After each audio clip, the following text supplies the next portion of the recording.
Well, what have I got to lose?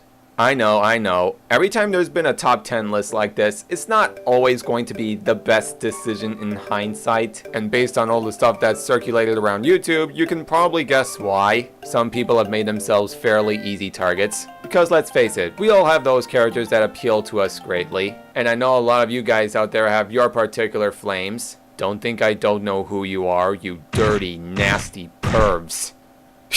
No, I'm not gonna judge you all that harshly. Bottom line is, making a list about female characters can be pretty controversial and risque depending on who you are. But to be completely honest, this list is one that has been in the back of my mind for a while, and I thought it best to get it out while I still can. Anyway, here are the rules for this particular list. I can put anyone on here, and I do mean anyone. Video games, cartoons, movies, anime, so on. Even if there are multiple entries for one particular series. And while we will be seeing instances of that, I'm gonna try and keep this list as varied as possible. There is only so much I can do here, which is why I'm making this particular list at 20. So without any further delay, here's the list of my top 20 favorite female characters. Cartoon crushes, waifus, whatever. Hopefully this will be fun. Who am I kidding? I'm going down hard for this. Nah, but hopefully some of you will enjoy the ride. Anyway, on to the show. Let's start off on a safe note, though in this case I feel I'm using the term rather lightly. For a while now, I've been setting my eyes on a little special something called Overwatch. Simply breathtaking. The characters are awesome, the development and structure of them all is truly awe-inspiring, and the cinematic shorts are outstanding. I mean, they are masterful works of art. So who's gonna be that major heartthrob from this lineup? I mean, Mei is rather cute, and everyone seems to have a go for Diva. And let's not forget Tracer now, can't be leaving her out. As for me, well, I like to walk on the dark side. Enter Widowmaker. This is a gal who's hard as stone, and when your back is turned, just be sure you've made your life sentence, cause she will track you down and will show no mercy whatsoever. Just imagine a more feminine, sexier version of Team Fortress 2 Spy and you're good to go. Funnily enough, she's got some French blood within her as well. Je t'aime. But really though, what makes her so interesting in my eyes is just the character herself. After a rather tragic past, she's become a walking death machine that'll stop at nothing to rank up the kills. And in spite of her cold-hearted nature, she's managed to steal my heart and has won my admiration through the many times I've come across her. In fact, it's just seeing her that really makes me want to pick up Overwatch as soon as possible and hope for the best. Looking forward to seeing you on the battlefield, mademoiselle. Perfect. Though hopefully I prefer we don't always meet like this.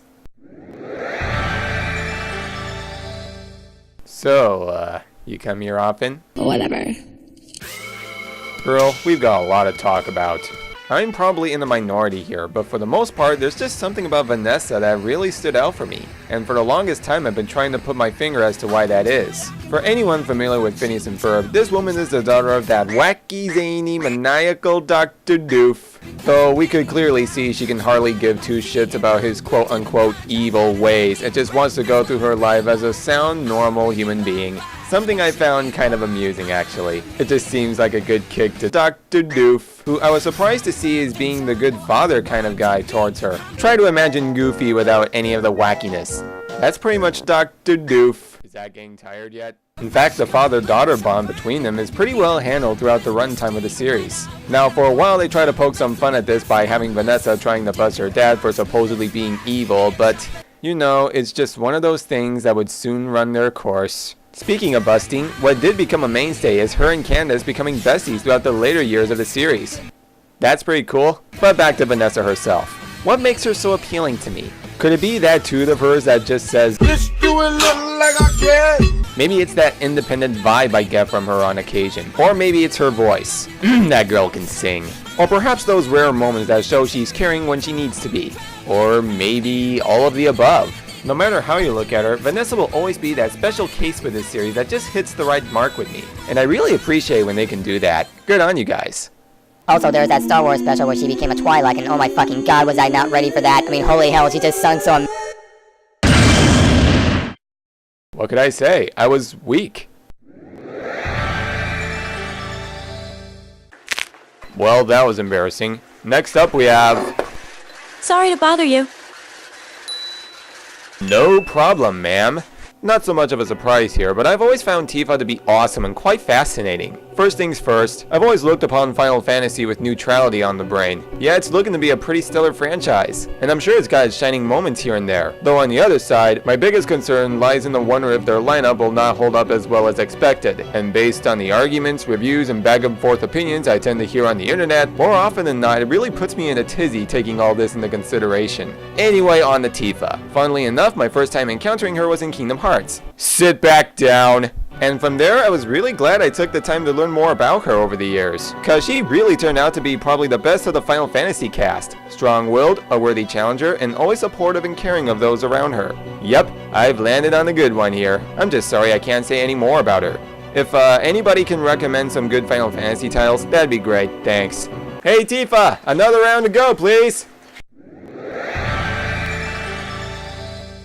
So, let's talk total drama. If you were to ask me what I thought of the series, I'd say it's okay. I've never really been much of a reality show kind of guy, but to encounter this on Cartoon Network for some reason, and getting into it after a couple episodes, I found it a bit of a nice exception. It was like a breath of fresh air for me. And as the next couple seasons hit the scene, to me at least, nothing can top the humble beginnings of Total Drama Island, of course. Getting back on topic, two simple words are all I really need. Boom, boom. So, what's to say about Izzy here? Well, to be completely frank, she's single-handedly the most twisted, insane, psychotic character to ever come out of this series. And I love every bit of it to hell and back. Really, she just cracks me up. And sometimes even the simplest reasons can back you up, you know? Whether she's duking it out with Chef, setting off explosions, or going through multiple wacky personas one by one, Izzy is just so full of life and her energy is so unforgettable. Oh, and as far as memory goes, she's probably the only contestant to audition not only once, but twice. Guess she really wanted to let her awesomeness be known. Next to that, she's had a record of eventually coming back anytime she gets eliminated, so woo! No stopping this girl. No matter what's going on up her sleeves, Izzy's a surefire easy pick for one of my favorites of Total Drama. And spoiler alert, she ain't the only one we'll be seeing here. Remember when Teen Titans was actually well written, brilliantly thought out, and didn't have to rely on bright flashing colors in order to appeal to the youngest demographic? Those were sure as hell the days. Keep in mind, it's been years since I've watched Teen Titans myself, but all I know is that Starfire has always been a favorite of mine. This extraterrestrial wonder has always been that perfect combination of loyalty, power, and pure badassery all in one. Of course, she seems to be learning the ropes about the ways of humanity, but don't sell her short, her naivete is not to be reckoned with. Hell, she's a very viable case of princesses who stand their ground. Doing my research, she's an interesting history with her home planet Tamaran. And since those days, as she's aligned herself with this group, her connection with the Titans has never been all the more special. Looking at you, Robin, lucky fuck. A sweet humanoid alien, loyal at heart, yet she's never afraid to kick the butt, as she puts it. Yep, she's an excellent pick, and I would ultimately kick myself for not mentioning her at least once on this list. Be right back, watching the stars. I wonder if that whole communication through lips thing is true.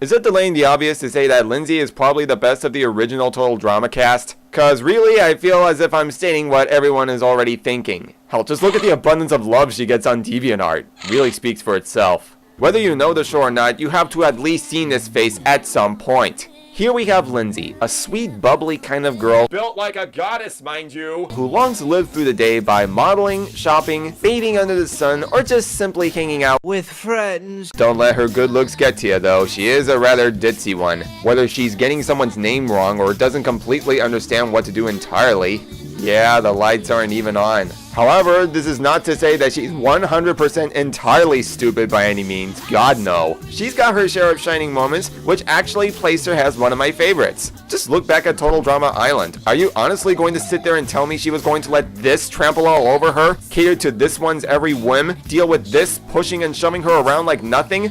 Fuck no. She laid the hammer down on her right there, and damn, did she deserve every bit of it. And this moment is what single-handedly got me praising Lindsay the way I do. This tells me she ain't blind to everything around her, and can tell when something isn't right. And to that I say, alright, good on you, girl. Things got even better when Total Drama Action hit the scene, giving her a bit more of a brighter side from what I remember, and I honestly cannot thank this season anymore for that. Are we really gonna forget about Admiral Lindsay or her hotness right here? That was cute. After all she had to deal with the first season, this was a major step up. Now if only the following seasons afterwards remember that sense of balance in her ditziness. Guess some things are just too good to last.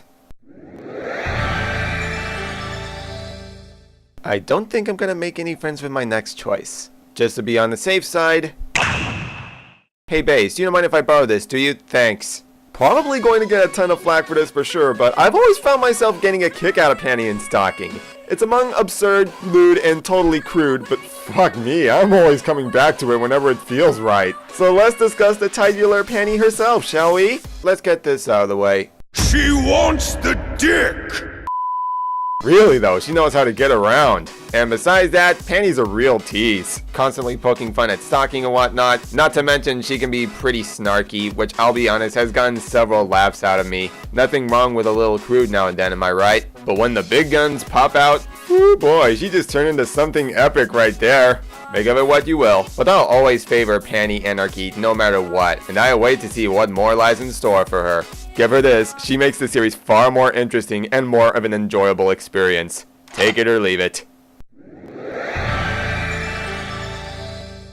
In conjunction with an earlier candidate, a wise Ferb once said this: A hero is a hero, but everybody loves a great villain. You couldn't be more right if you tried. And that brings us to Kim Possible. We got ourselves a lot of great villains from the series, but I think there is just no denying the pure greatness that is Shigo. Perhaps the greatest villain to ever exist in the series, and even the show itself knows that at times. This is a girl who don't hold back. Once those green flames emerge from her hands, you better watch out. When it comes to what makes her so awesome, I can easily describe her like this. She's got mad power, excellent fighting skills, such a sassy attitude, and that innate ability to trim her fingernails while wearing gloves. How does that even— Now, as hinted before, the show acknowledges how much of a threat Shigo is. To put it simply, her main role is serving as a sidekick to Dr. Draken here, who I honestly feel doesn't give her as much credit as she deserves. I mean, come on, look at all the work she does for ya. Throw her a bone every now and then, dude. Are you really going to let all this go to waste? Oh! My point exactly. However, this is not to say she's all that bad. Anyone else remember that little Go family of hers? Anyone? Not to mention out of all the villains, she feels the most fleshed out. Just go back, rewatch the series, and you'll see how much she's grown as a character. Maybe. Long story short, Shigo is and always will be the best threat to ever come out of Kim Possible. End of story. Bye bye. See ya later. I think I'm gonna come right out and say it. Team Marie for life! Entering the world of Splatoon, we definitely have to talk about the Squid Sisters, please. I mean, if anything's been given the greatest exposure out of this franchise, it is definitely these two. Just look at practically every Splatoon Gmod video ever. But back on point, they're always giving out the latest news in the world of Splatoon. They've given us some of the best songs in the world, and man oh man do I regret joining in so late, cause the stories I hear from Splatfest, I tell ya. When it ultimately comes down to the Squid Sisters themselves, yeah, sorry, but I definitely gotta pick Marie over Callie. There's just something about her that just sparkles with me. Her snarkiness, her quick comebacks, her sass, her music. Hell, practically everything about her hits right at home with me, and I adore every bit of it like you can't believe. You can bet she'll always be my source of background music when I'm in a good mood for planning faces in, and I stick by my guns in stating that Marie will always be the best Squid Sister, period. Anyone who says otherwise, come at me, bro.